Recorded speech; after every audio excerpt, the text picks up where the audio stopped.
नमस्कार। कार्यक्रम अफसरनामा में आपका बहुत बहुत स्वागत है। और आज इस कार्यक्रम में हमारे साथ एक ऐसे युवा आईपीएस अधिकारी हैं, युवा भी, और आप ये भी कह सकते हैं कि करीब करीब एक डिकेड का अनुभव हो गया है। तो युवा के साथ युवा और अनुभवी भारतीय पुलिस सेवा मध्य प्रदेश काडर के अधिकारी हैं, जो मध्य प्रदेश के एक बहुत महत्वपूर्ण ज़िले की कप्तानी यानी पुलिस अधीक्षक का दायित्व निभा रहे हैं। महत्वपूर्ण ज़िला इसलिए कि एक तो धार्मिक सिग्निफिकेंट बहुत है उसका, चामुंडा माता का पूरा जगत विख्यात मंदिर है यहाँ, एंड स्ट्रैटेजिकली ये बहुत ही बढ़िया जगह लोकेटेड है। बल्कि अब तो ये कहा जाता है कि ये मध्य प्रदेश का गुड़गांव वाला क्षेत्र होने जा रहा है। जो अधिकारी मेरे साथ हैं वो बहुत ही डायनामिक हैं। इसके पहले बालाघाट में उन्होंने ड्रेडेड नक्सलीज जो हैं 49 लाख के 2 नक्सली जिनके सर पे नाम था, इनकाउंटर में उन्हें मार गिराया। गैलेंट्री अवार्ड राष्ट्रपति पुरस्कार से सम्मानित हैं, सीधे डाउन टू अर्थ हैं, बहुत सहज हैं। तो मुलाकात करिए 2017 बैच के अखिल भारतीय पुलिस सेवा के एमपी काडर के ऑफिसर और वर्तमान में देवास के एसपी पुनीत गहलोत जी से। बहुत स्वागत करता हूँ पुनीत जी आपका। थोड़ा सा पीछे चलते हैं। मनासा नीमच के पास का एक छोटा सा कस्बा, उसका भी एक छोटा सा गांव, जैसा आपसे बातचीत में मुझे पता चला कि 3000 की आबादी थी, माता पिता शिक्षक। थोड़ा सा पीछे चलते हैं। मैं अक्सर कहता हूं कि टाइम मशीन जैसे किसी कॉन्सेप्ट में आपको बिठा के ले चलते हैं। 15-16 साल के पुनीत जी, क्या सपने, एक छोटा सा कस्बा, वैल्यू सिस्टम बड़ा मजबूत, बड़ी बॉन्डिंग, एक सोशल मालवा में वैसे भी बड़ा मजबूत रहता है। कैसे उन दिनों को याद करते हैं और अपने सपनों को कैसे देखते हैं उस दौर के? देखिए, जैसा आपने बताया कि 15-16 साल, तो 15-16 साल में तो इसकी भी एक अच्छी स्टोरी है कि मैं क्लास 12th पास कर चुका था। अच्छा। रीज़न बीइंग कि मेरा पूरा जो एजुकेशन है वो गवर्नमेंट स्कूल से हुआ है जी। तो वहाँ पर जो आप कल्चर होता है एलकेजी यूकेजी नर्सरी वाला, तो वो नहीं था। और जब मैं 4 साल का था तभी फर्स्ट क्लास में एडमिशन हो गया था। तो इस वजह से बाय द टाइम कि 15 साल के हुए हम 12th क्लास पास कर चुके थे और इंजीनियरिंग में एडमिशन लेने की बारी आ चुकी तो थी। ये पूरी एजुकेशन मनासा में हुई आप? हाँ, बेसिकली मनासा से हैं और फैमिली पूरी मनासा से बिलोंग करती है। और मनासा से करीब 30 किलोमीटर दूर जो हमारा चंबल का गांधी सागर का बैकवाटर आता है, वहीं किनारे पर एक बसा हुआ गांव है आत्री। तो वहीं पर मदर की पोस्टिंग थी। मदर ट्राइबल डिपार्टमेंट में थी और फादर एजुकेशन डिपार्टमेंट में थे, दोनों टीचर रहे हैं। तो मदर की पोस्टिंग आत्री में रही और आत्री से करीब 10 किलोमीटर दूर एक खजूरी करके एक गांव है, वहाँ पर फादर की पोस्टिंग थी। तो फैमिली हम वहीं पर रहते थे और इनिशियल एजुकेशन पूरा आत्री से हुआ है। वहाँ से हुआ? मतलब क्लास 5th तक आत्री से, और जो मिडिल स्कूल है 6th 7th 8th वो खजूरी से हुआ है। तो ये मैं समझ सकता हूँ कि एक शिक्षक माता पिता के संस्कार हैं कि भाग्य और जीवन बदलने का अगर कोई सबसे बड़ा टूल है तो वो एजुकेशन। हाँ जी, क्योंकि बचपन से हमें यही बताया गया था कि फैमिली का कोई बिज़नेस नहीं है और कोई जो पुश्तैनी कोई विरासत नहीं है। तो अगर आपको कुछ करना है तो शिक्षा ही एक ऐसा हथियार है जिसको आप आजमाएं और इसी फील्ड में आगे बढ़ें और इसी दम पर आप अपना करियर बनाएं। तो शुरुआत से हमें शिक्षा का महत्व काफ़ी बताया गया और नेचुरली जब पेरेंट्स दोनों एजुकेशन डिपार्टमेंट में थे तो एक अपब्रिंगिंग में सौभाग्यशाली रहे कि शिक्षा के क्षेत्र में उसका महत्व ज़्यादा हम अवगत रहे उससे और अच्छे से पढ़ लिख गए। तो जैसे आगे बढ़े आप और इंजीनियरिंग की आपने, ये बीज कब मन में इसका बीजारोपण हुआ कि अब चलना चाहिए अखिल भारतीय सेवा की तरफ?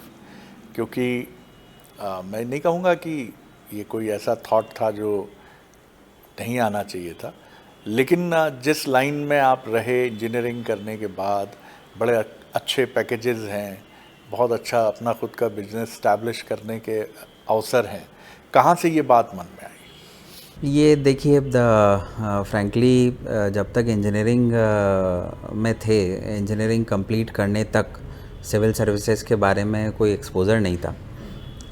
पता ज़रूर था कि कलेक्टर्स, एसपीज़ जो होते हैं यूपीएससी के थ्रू क्वालिफाई होकर आते हैं, बट कभी सोचा नहीं था और ना ही कोई फैमिली बैकग्राउंड था, और इनफैक्ट ना ही इस प्रकार का कोई एक्सपोज़र पूरे ऑल ओवर ज़िले में था।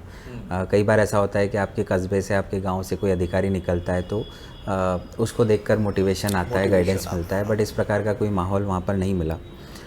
लकी इनफ रहे कि जो मेरी बड़ी सिस्टर हैं और वो स्टेट सर्विसेज के लिए प्रिपरेशंस कर रही थी, तो उन्होंने काफ़ी इनकरेज किया कि एक बार ट्राई करना चाहिए।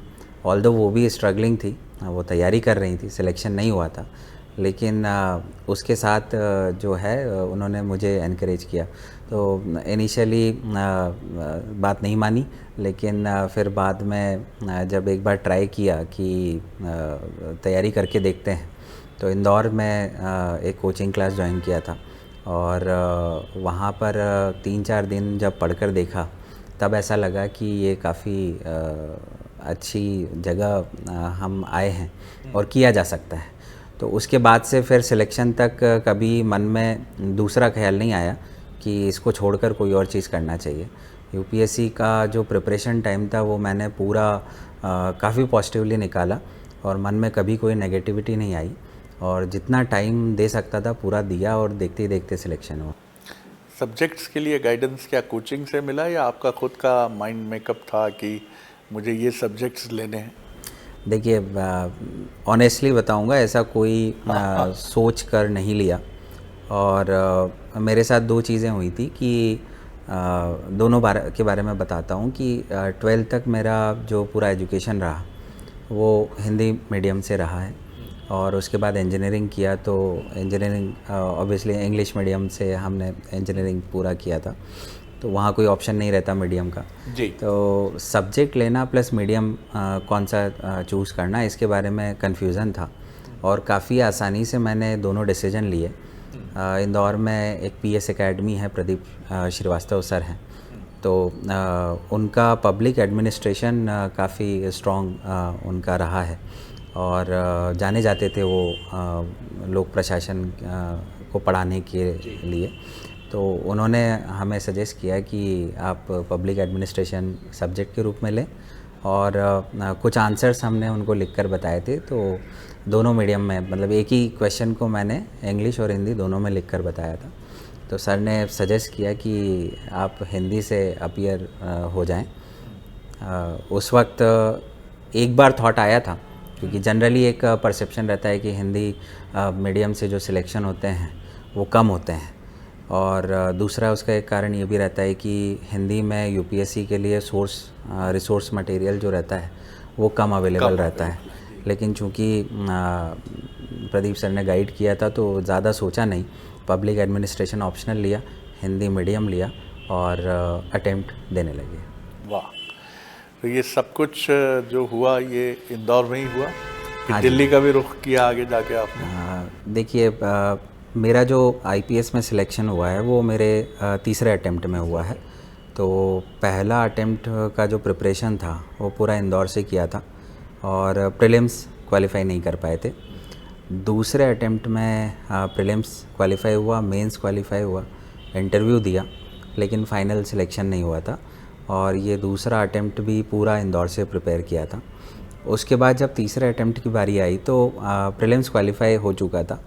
तो एक हमारे फ्रेंड थे, उन्होंने हमें सजेस्ट किया कि अब आपको एक बार दिल्ली जाना चाहिए। तो प्रीलिम्स जो तीसरे अटेम्प्ट का था, जैसे ही एग्ज़ाम दिया था उसके बाद हम दिल्ली गए थे।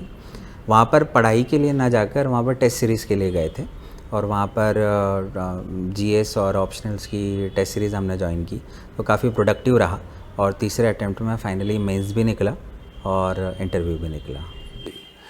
जैसा मैंने आपकी तरह जो ऑफिसर्स हैं अखिल भारतीय सेवा की, ये चीज़ हमेशा हम कहते भी हैं अफसरनामा में कि मेंस अच्छा लिखिए आप, वही आपका फाउंडेशन है। इंटरव्यू पे डिपेंडेंसी जितनी आपकी होगी और आपकी राइटिंग और आपका मेंस कमज़ोर रहेगा तो कठिनाइयाँ आती हैं। तो तीसरा अटेम्प्ट आपका ऐसा ही रहा कि जिसमें आपका मेंस में आपने काफ़ी अच्छे से लिखे आंसर्स। ये काफ़ी आपने वैलिड बात कही है। ख़ास तौर पर प्रीलिम्स तो सिर्फ स्क्रीनिंग होता है और आपकी फाइनल रैंकिंग और सर्विस का लोकेशन में प्रीलिम्स के मार्क्स नहीं जुड़ते हैं। जो रैंकिंग बनती है वो मेंस के मार्क्स और इंटरव्यू के मार्क्स पर बनती है। जब दूसरे अटेम्प्ट में हमने इंटरव्यू तक गए थे, फाइनल सिलेक्शन नहीं हुआ, उसके बाद जब फाइनल मार्कशीट आती है तभी पता चला था कि मेंस में काफ़ी कम मार्क्स थे। ऑल्दो मेंस क्वालिफाई हो गया था, लेकिन नंबर इतने कम थे कि इंटरव्यू में काफ़ी अच्छे नंबर भी आ जाते तो हो सकता था कि सिलेक्शन फ़ाइनल नहीं होता, या फिर होता भी तो काफ़ी रैंक नीचे आता। तो इस चीज़ को रेक्टिफाई किया थर्ड अटेम्प्ट में। फिर हमने सोचा था कि मेंस में जितना ज़्यादा स्कोर कर सकते हैं वो करें, और दिल्ली जाने का भी इसमें बहुत फ़ायदा हुआ, क्योंकि जब वहाँ पर जाते हैं वो कोविड से पहले का दौर था। कोविड के बाद में काफ़ी फैसिलिटीज़ आजकल बच्चों को हो चुकी हैं, कई सारी कोचिंग क्लासेस ऑनलाइन मोड पर ट्रांसफ़र हो चुकी हैं, लेकिन उस वक्त ऑनलाइन कल्चर इतना नहीं था और मैक्सिमम ऑफलाइन क्लासेस ही अवेलेबल रहती थी। टेस्ट सीरीज़ वहीं पर अपीयर होना होता था, वहीं पर चेकिंग होती थी। तो वो जो प्रीलिम्स और मेंस के बीच के जो 3 महीने का जो टाइम था जब हम दिल्ली गए थे थर्ड अटेम्प्ट में, वो काफ़ी प्रोडक्टिव रहा। तो वहाँ पर आपको पता भी चलता है, ऑल ओवर इंडिया से बच्चे आते हैं, जो टेस्ट सीरीज़ होती है उसमें आपका रैंक आता है, तो आपको थोड़ा एक कॉन्फिडेंस आता है जहाँ पर वो स्कोर कर रहे हैं। ऑप्शनल में भी अच्छा स्कोर करते थे तो एक कॉन्फिडेंस आता था कि इस बार मेंस निकाल लेंगे। प्लस जो आपने बताया आंसर राइटिंग का, तो इसमें मेरा ये मानना है, और जितने भी एस्पिरेंट्स हैं जो तैयारी कर रहे हैं, पर्सनली मैं ये मानता हूँ कि यूपीएससी में प्रीलिम्स की तैयारी नहीं की जाती। आप जब से यूपीएससी की तैयारी करना चाह रहे हैं तो तैयारी सीधे मेंस की जाती है। प्रीलिम्स अपने आप तैयार होता है, क्योंकि ऑलमोस्ट सिलेबस वही रहता है। इन डेप्थ आपको नॉलेज जब तक नहीं होगा तब तक आप प्रीलिम्स भी नहीं निकाल पाएंगे, और इन डेप्थ नॉलेज आप मेंस के लिए करते ही हैं। तो मेंस की तैयारी सीधे करें, प्रीलिम्स अपने आप निकलता है। आपने ये जो दायित्व संभाला, ये एक वर्दी के लिए, सर्विस के लिए, सेना हो या पुलिस हो, एक बड़ा चैलेंज होता है। जंगल, कुछ फिल्मों में जैसा हम देखते हैं, सुनते हैं, और एक ऐसी फोर्स, नक्सलियों से टक्कर जो टेररिज्म से किसी मामले में ड्रेडेड या ख़तरनाक में कम नहीं है। हमें नहीं मालूम उनके पास क्या ताकत है, और आपने वहाँ 6 नक्सली मार गिराए अपनी टीम के साथ। और मैं सलाम करता हूँ हाक फोर्स को कि अभी हम समझ ही रहे थे इस बात को कि आशीष जो एक जवान हाक फोर्स से जुड़े थे वो शहीद हुए, नहीं तो ये फोर्स इतने अचूक तरीके से काम करती रही। होता है जीवन में, आप इनकार नहीं कर सकते, और बहुत वो भी अद्वितीय वीरता दिखाई आशीष शर्मा जी ने। तो उसका थोड़ा सा अनुभव मुझे बताइए। बालाघाट जाना हुआ तो मन में कुछ था कि अब एक अलग दुनिया है, एक रोमांच भी होगा, थोड़ा सा कंसर्न भी होगा कि क्या मैं तैयार हूँ इसके लिए? जी बिल्कुल। हॉक फोर्स को लीड करना, मैं ये मानता हूँ कि अभी लगभग मुझे 9 साल हुए हैं सर्विस में, और बाय द टाइम जब मैं रिटायर्ड होऊंगा तब तक मेरे one of the best tenures में से वो रहेगा। क्या बात है। इतना कन्विक्शन मुझे आज भी है। उसके कई सारे कारण हैं, जिसमें सबसे इम्पॉर्टेंट कारण तो यही है कि जो हमारे 1100 जांबाज जवान लगभग वहाँ पर बालाघाट में पोस्टेड हैं, वो प्रतिदिन हालांकि थैंकफुली अभी जो हमारी फोर्स ने किया है, हमारा प्रदेश जो है नक्सल मुक्त हुआ है, तो इसमें लंबे समय का जो हमारा हॉक फोर्स का और बालाघाट की पुलिस का और अलग अलग एजेंसी सीआरपीएफ भी वहाँ पर पोस्टेड रही, सबकी महत्वपूर्ण भूमिका रही है। अब वैसी स्थितियाँ नहीं हैं, लेकिन जब हम वहाँ पोस्टेड थे, जब नक्सल मूवमेंट वहाँ पर रहता था और हमारे जवान अपने परिवारों को छोड़कर, मैक्सिमम वहाँ पर लगभग मध्य प्रदेश के हर ज़िले का जवान वहाँ पर हॉक फोर्स में है, तो वहाँ पर जंगल में वो रहते थे। कई कैंप हमारे ऐसे हैं जहाँ पर नेटवर्क भी नहीं था, कई कैंप ऐसे हैं जहाँ पर पक्का रोड की कनेक्टिविटी नहीं थी, और ऐसी संवेदनशील जगहों पर वो पोस्टेड थे कि किसी भी समय अगर उन पर अटैक होता है तो उनको रेनफोर्समेंट या फिर उनको मदद में भी समय लगता, और डे टू डे उनको लाइफ उनकी ख़तरे में रहती है। तो निश्चित तौर पर ऐसी फोर्स को लीड करना अपने आप में एक गर्व की अनुभूति मुझे हमेशा रहेगी। और वो जवान अपने परिजनों को छोड़कर रात दिन सिर्फ इसी काम में लगे हुए हैं कि किसी भी तरीके से हमको नक्सलियों का जो खौफ है जो आम जनता में है उसको दूर करना है और इन्हें हमारे एरिया से खदेड़ना है। कई लोग ऐसे वहाँ पर मिलते हैं जो कई वर्षों से उन्होंने दिवाली घर की नहीं मनाई, राखी पर वो अपने घर नहीं जाते हैं, वो वहाँ पर गांव में उनकी जो इंटेलिजेंस कलेक्शन मजबूत हो, गांव में उनके बारे में, पुलिस के बारे में, हमारे राज्य के बारे में इमेज सुधरे तो राखी वहीं पर मनाते हैं। तो कई ऐसे काफ़ी जवान हैं जिन्होंने बहुत संघर्ष किया, बहुत त्याग किया। उसी का परिणाम है कि आज हम नक्सल मुक्त प्रदेश के रूप में आए हैं देश के सामने। बहुत खूबसूरत बात आपने ये बताई और मैं फिर सलाम करता हूँ और भावना से भर भी जाता हूँ हमारी फोर्स और हमारी पुलिस के प्रति। जीवन का पड़ाव होता है जब शादी की तरफ जाते हैं, और जितना मैं जानता हूँ आपके बारे में कि जो आपकी जीवन संगिनी है, क्योंकि बड़ा खूबसूरत रिश्ता रहा, एक आप एक दूसरे से मिले, परिचित हुए और फिर एक दूसरे को जाना समझा, आगे बढ़े। थोड़ा सा इसके बारे में बताइए। ये बड़ा मतलब संयोग रहा कि 2014 में मैंने पहला अटेम्प्ट दिया था और मेरा काफ़ी स्पेसिफिक था कि मुझे MPPSC नहीं देना है, मुझे तैयारी करना है तो मैं UPSC के लिए ही तैयारी करूँगा। तो जिस कोचिंग में हम जाते थे वहाँ पर हम लोग जो है क्लासेस अलग अलग होती थी। स्टेट सर्विसेज के लिए MPPSC के एस्पिरेंट्स अलग होते थे, उनकी क्लास अलग चलती थी, UPSC के अलग रहते थे। कुछ कॉमन सब्जेक्ट्स के लिए हम जॉइंटली बैठते थे। और विशाखा जो वाइफ हैं वो भी उसी कोचिंग पर तैयारी कर रही थी और उनका भी काफ़ी क्लियर था कि उन्हें स्टेट्स निकालना है पहले और पहले जॉब लेना है और उसके बाद फिर वो मतलब तैयारी साथ में कर रही थी, लेकिन वो ज़्यादा फोकस थी कि स्टेट सर्विसेज हमें निकालना है। तो साथ में हम लोग तैयारी कर रहे थे और काफ़ी उन्होंने भी मेहनत की और कोइंसिडेंटली ऐसा हुआ कि 2017 में दिसंबर की बात है, दिसंबर फर्स्ट वीक में मेरे तीसरे अटेम्प्ट का रिज़ल्ट आया था और उस वक्त IPS अलॉट हुआ था और अलॉट होने के कुछ टाइम के बाद काडर आता है।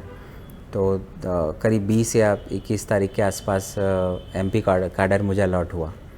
उसी वक्त विशाखा ने भी स्टेट सर्विसेज में अपीयर हुई थी, तो 2 या 3 दिन बाद ही उनका स्टेट सर्विसेज में 12th रैंक लगता है। तो जैसे ही मुझे IPS MP काडर मिलता है उसके 2 या 3 दिन बाद विशाखा का डिप्टी कलेक्टर के रूप में चयन पक्का होता है। तो तभी हम डिसाइड करते हैं कि अब इस स्टडी को विराम देते हैं और जो हमने प्राप्त कर लिया उसी के साथ हम आगे टाइम स्पेंड करेंगे जी। तो उस वक्त फिर हमारी एंगेजमेंट हुई और तब तक जैसा होता है UPSC का फाइनल रिज़ल्ट आता है उससे पहले एक प्रीलिम्स और हो जाता है। तो वो प्रीलिम्स निकल चुका था और मेंस लिख चुके थे, इंटरव्यू पेंडिंग था।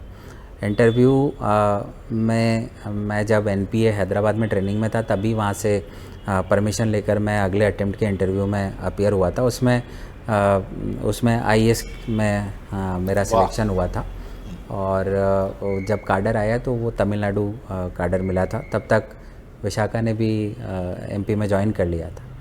तो फिर हम ने डिसाइड किया कि अब मध्य प्रदेश में ही हम दोनों सर्व करते हैं। तो IAS में ज्वाइन करने के बजाय फिर IPS मध्य प्रदेश में ही मैंने कंटिन्यू किया।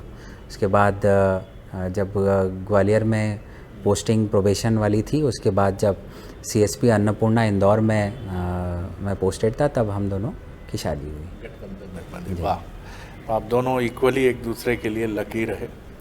लकी रहे प्लस सपोर्ट रहा as a friend, as a guide, as a कह सकते हैं कि जब जब मैं मानता हूँ, जैसा मैंने अभी इससे पहले बताया था कि हंसते खेलते हमें तैयारी करना चाहिए। और मेरी जो तैयारी का जो टाइम पीरियड था वो काफ़ी सेटिस्फेक्शन के साथ और संतोष के साथ और किसी भी प्रकार के तनाव से मुक्त रहते हुए मैंने पढ़ाई की। तो उसका एक बहुत बड़ा कारण विशाखा रही। उसने हर टाइम मेरा साथ दिया। और कई बार ऐसा होता था कि जैसे हमारे साथ कई बार ऐसा होता था कि मेंस का जो टाइम होता था तो एक दूसरे को सपोर्ट बहुत किया। नवंबर दिसंबर में ही हमारा most of the time mains रहता था और उसी वक्त उन मैडम का बर्थडे भी आता है। तो एक त्याग तो हमेशा रहता है कि कुछ चीज़ें हमने अवॉइड की, पढ़ाई को दोनों ने हमेशा प्रायोरिटी दी।